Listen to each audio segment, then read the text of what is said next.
Do you ever find yourself watching Gilgamesh or Casher and Sins and saying, these shows have an idealized view of human nature and their endings are just too uplifting?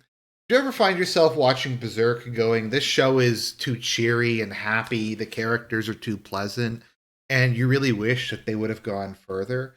Do you ever find yourself watching Steins Gate or Into Evangelion or a number of other animes that are supposedly confusing and vague and say, you know what, this was okay, but the plot line was too easy to follow? Did you ever find yourself watching a Game a Kill or however you pronounce it and say, you know what, this show was like not bad, but it wasn't edgy enough. There wasn't enough rape, there wasn't enough sexual slavery and brutality and violence and gore and stuff like that. I want a real man's anime. I want something that's not like these pussy series like Berserk. I want something that's hard fucking core. And I got an anime for you in Texhnolyze. Now, that's not how you pronounce it. I can't pronounce it. I've tried. There, I don't even know how you pronounce that word. I just pronounce it Texhnolyze. I think that's how they pronounce it. The fact that they came up with like their pretentious name or whatever it is that I've never seen before and probably never will see again, I think says a lot about this show. So this was made by the geniuses who made Serial Experiments Lane, Ergo Proxy, and for whatever reason, Digimon Season 3. And once again, if you thought Serial Experiments Lane was too lucid and too easy to follow, this is a show for you. Now, how to even like describe what Texhnolyze is? The fact that I don't think there's any on-screen dialogue until the third episode says a lot. The fact that the timeline is often not really fixed. I think something that says a lot about the show is I was watching it with a friend and he couldn't follow it. I was reading stuff off of the wiki and like not a single thing under the episode summaries or the lore or anything he got from the show. Like I remember as I was going through and I was reading the episode summaries, I'm like, did any of this actually happen? So before we get into the plot too much, or what passes for a plot, I kind of wanted to talk about the mechanics of the show. So the art style I actually think is very good. The animation is very good. I actually thought that this was made a lot more recently than it was, just because the animation is of very good quality. So I'll give it that. A lot of the aesthetics of it are pretty cool. It's kind of nice. It's interesting to look at. A lot of the action scenes are pretty well done. Visually, even if things are very black and gray, it's a fairly well done black and gray. The music's also good. The opening song, Guardian Angel, is really good, much as Duvet was really good in Serial Experiments Lane. The thing that I think this has... So, this show is completely and totally incoherent. There's virtually no exposition. There's very little dialogue. There's no real clues or hand-holding or anything to kind of tell the audience what's going on. There's no real insight from any of the characters into, like, what the themes are. Like, as confusing as Evangelion is, they will occasionally throw you a bone. Like, in one of the episodes, when they're Rei and Shinji are drinking tea, Rei says it's bitter, but it's warm, which is obviously kind of a reference to living. You don't really get anything like this in the show. Something I will say for it is it's so, despite the extreme violence and gore, it is a very like mellow show between the music, the lack of dialogue, and the extremely slow pace. And it has a certain hypnotic, dreamlike quality to it. And as you just sit there and kind of stare at it, you find yourself dozing off into sleep. And as relaxed as you can for a dystopian, hellish view of the future, I suppose as anything can realistically be. But I mean, it does have that going for it. It kind of reminds me a bit of something like Dark Souls 2, which is completely and totally incoherent, even by the standards of a FromSoft game. But it's so weird and so incoherent and like stuff is so disconnected. It actually kind of makes it better because it makes it kind of surreal and dreamlike, and it makes you kind of question your own sanity and reality in general. So Texhnolyze takes place in a dystopian future in the city of Lux, which is underground. Now, there's multiple different explanations for how the city came about. One explanation is that it was a mining colony to get this substance called raffia, which is kind of like, I think it's called neuroprobazine or whatever. If you've played Deus Ex, the new ones, there's a drug that you have to take that prevents your body from rejecting cybernized limbs. You also have immunosuppressants in Cyberpunk, which fulfill a similar role. So it was set up to mine raffia. That's one explanation. Another is that it's a social experiment where they took the most violent people of humanity and threw them together. Some people say it's the way that humanity above the surface attained peace was by putting them down here. And you can even argue that it's a sort of really shitty version of the Ark, wherein the people who had a will to live were separated from the people with the will to die. But Lux is basically, I think they even call it like the eighth annex of hell at one point. It is, if you thought like you've seen a shitty dystopian cyberpunk city, you haven't seen a shitty dystopian cyberpunk city until you see this one. So the city doesn't appear to have any sort of real government. The Yakuza, which run a kind of corporation called the Organo, are the closest thing that this show has to good guys. And their leader, Onishi, is really the closest we have to a morally good character. And when the leader of the Yakuza is your moral paragon, once again, that's not really a good sign. You also have the class, which is never really explained, who's like some technological Illuminati elite that rule from behind the scenes. They're kind of maybe explained. I'm not sure. There's a bunch of street gangs. And then there's this religious populist group called the Salvation Alliance. And these different factions are theoretically battling for control of the city, but it's kind of hard to follow that. So we have our main character, Ichisi,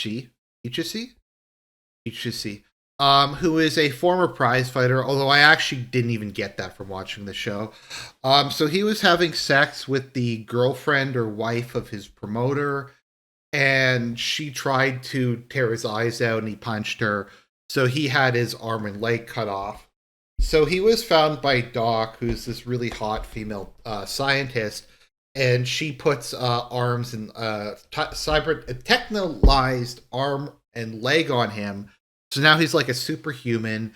She demands that he has sex with her for it, and whenever he needs his stuff repaired, her price is that he has sex with her.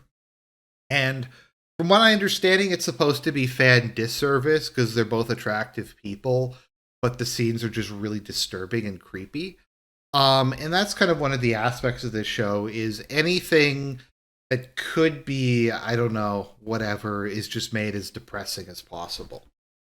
So Ichisi and Doc are kind of our nominal heroes, I think is how TV Tropes describes it. We also have Ran, who's basically Lane 2.0, who's I don't know if she's the collective consciousness of the city, if she's like has supernatural powers or like whatever the hell it is. And yeah, those are kind of like our, I suppose you could say, main characters. So for the first half of the show, we have a guy named Yoshi who comes down from the surface and basically just frames various people for assassinating each other and tries to cause a civil war between the various parties. Now, one of the major themes in this is that I think it's supposed to be that conflict and creating situations where people have to fight for survival is a core aspect of the human experience. And then any sort of peace or stability is inherently bad. Because a lot of people hate Onishi, the head of the Yakuza, because he's tried to create an orderly city where people could live out some semblance of a normal life. But most of the other characters seem to think that that's a bad thing. So Yoshi comes down and causes a series of civil wars, and a large portion of the city's population die. And he eventually gets killed off, but it's filmed in such a way that you get no catharsis for his death, and that the show almost seems to say that he was right. Although given how bad Lux is, it seems weird to me that like they would have to make the city any worse or any more violent than it currently is. And we kind of have a lot of like up to maybe episode 16, the show doesn't really seem to have much of a plot. Ichisi goes and works for Onishi. Rand just kind of runs around.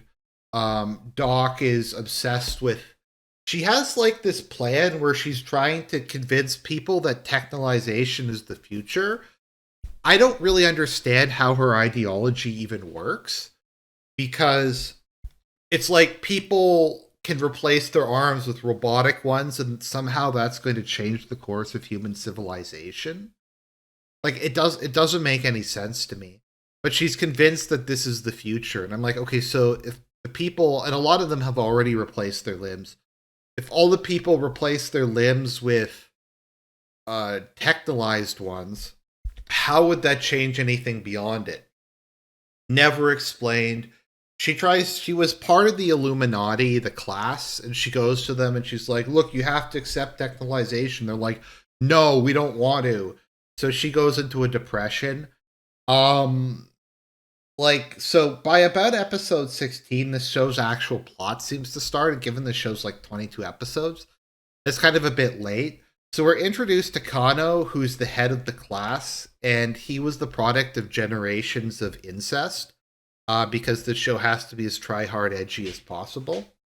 And he has this, like, ideological plan where he's going to fully technologize everybody and cut off their heads and put them onto cyborg bodies, and they're called shapes. And he deploys an army of shapes to take over the city. And because they're armored and they have like laser cannons, they just kind of kill everything in their path. So they kill all of the Organo, they kill all of the Salvation Alliance and any of the other remaining gangs and take over the city. Apparently Kano's plan is he's going to forcibly technologize everybody and then go and attack the surface. Although attacking the surface isn't even really possible, there's this giant obelisk in the center of Lux that provides power to technologized limbs. And the shapes also rely on it, so I don't know how they would even go to the surface. I mean, I guess some do, and maybe they have external battery packs, but I don't think they would really get very far.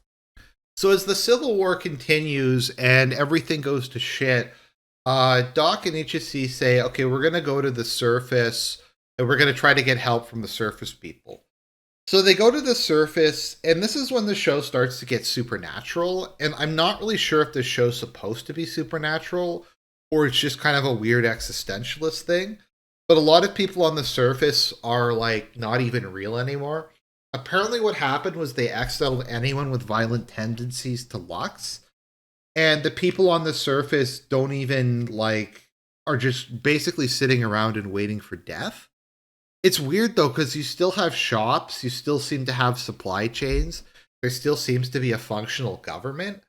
So it does seem kind of a little inconsistent to me with the idea that the surface is completely dead when most things seem more or less functional. The surface has like a weird color scheme. There's radios that just play the same thing over and over again. The characters are like, you know what, this sucks. This is worse than Lux because this is boring. And once again, the show seems to take the position that conflict and violence and death bring meaning to humans, but also destroy them. So it's like you can have peace and self-destruction, or you can have war and self-destruction. And being more unpleasant and more like destructive is better. And Doc goes to like the above ground government and she's like, you have to accept technologization. And they're like, why? And she's like, I don't know. If you just replace some of your body parts with robotic limbs, somehow this whole thing is gonna like change. And they're like, that's retarded. There's no reason for that. Also, people here are waiting for death anyways, so there's not really any sort of purpose to it. So she's just like, my life is over. I'm one of the dead. And Ichisi's like, I'm going to go back down to Lux because it sucks up here. And apparently Doc kills herself, but that happens off screen, so we have no idea. Now, for the next part, I've looked the wiki. I've gone back and rewatched the episodes.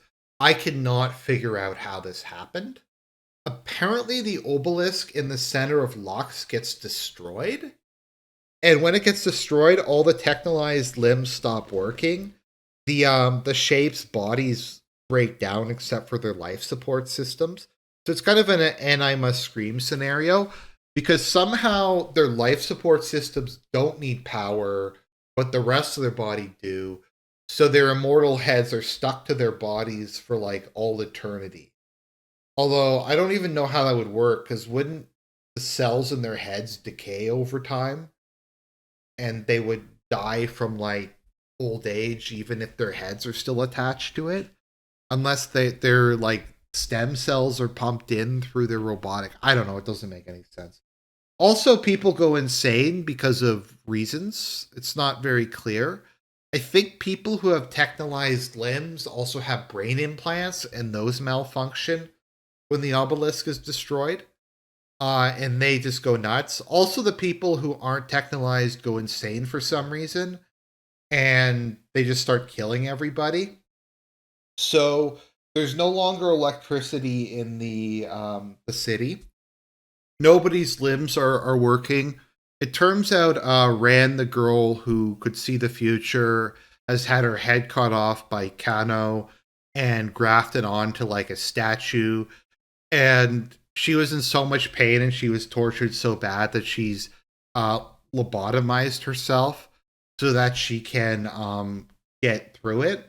There's like a part where Onishi's secretary has been gang raped so many times that she begs Onishi to kill her, and he runs her through her head with his katana.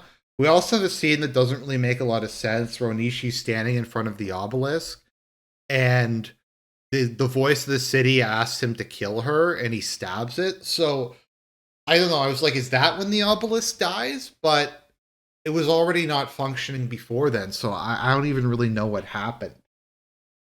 So that happened, and then people just attack him for some reason, and they shoot him so much that his entire body disintegrates, except for his technologized limbs. So Kano is not trying to do anything about the fact that his war failed. He's just kind of sitting in a movie theater, or in an opera theater, talking to himself. And Idrisi comes in and he explains that he thinks the entire city of Lux exists within his mind and that he's actually the only sane person and everyone else is just some sort of a delusion or thought for him. And then Idrisi kills him and takes Rand's body and dumps it into a river. And it's implied that Raffia, and I haven't mentioned Raffia in like the last 10 minutes, is made from the bodies of people. Now, what does Raffia have to do with anything? Is it important to the show? Not really. It's kind of like if you were watching Darling in the Franxx and the energy stuff was only mentioned once and never again. Despite the fact that the entirety of the series is a fight between different factions over control of it. Likewise, it would be like watching Code Geass where Sakuradite is never mentioned. It's apparently this extremely important drug that's needed by everybody, but we're just not going to talk about it, like hardly at all. Except the beginning and the end. And then there's some kind of like ripoff of Minority Report where you have a bunch of people in like a tank hooked up to machines. And it turns out that that's the class. And they generate Raffia from their bodies, maybe? But yeah, so Rand's body becomes Raffia. Idrisi goes up, I don't know if it's an aqueduct or something, but light has gone out over the city. Everybody in the city's dead. Everybody above ground will soon be dead. And then he dies. And that's the end of the show. Every single person dies. Humanity's extinct. And it plays like this happy music at the end. I had actually started seeing like the Evangelion Turn Back Time song halfway through the last episode. So I'm just like, fuck it. This is like, what was the purpose of this show? It's supposed to be something about nihilism, but like nihilism can't be overcome, but you can push nihilism off by um, warfare and killing each other and replacing your limbs. Like it's supposed to be kind of trans. I think it's supposed to be about transhumanism, but transhumanism isn't really like the focus of it. Like something like Ghost in the Shell is transhumanist and it focuses on the concept a lot more. In this one, it's part of the setting, but the actual technolization process doesn't seem that critical to the plot beyond providing set pieces for more over the top action sequences. I don't know. Like I said, it's just extremely dark. This is the most dark and depressing thing where really nothing positive happens to any of the characters. And you come away with it saying, you know what? The secret of life might have been somewhere in this show, but fuck if I can find it. It's just like I don't know. If you have a high tolerance for that kind of thing, maybe watch it. There are good aspects of it. The visual style's good, the music's good. It has this surreal, dreamlike quality, but I think for the overwhelming majority of people, unless you're like high or drunk, maybe don't watch this one. Maybe skip it or just watch an episode or two and then call it a night. So that's my review. I hope you enjoyed it. More anime and other content to come. God bless everyone, and I'll talk to you later.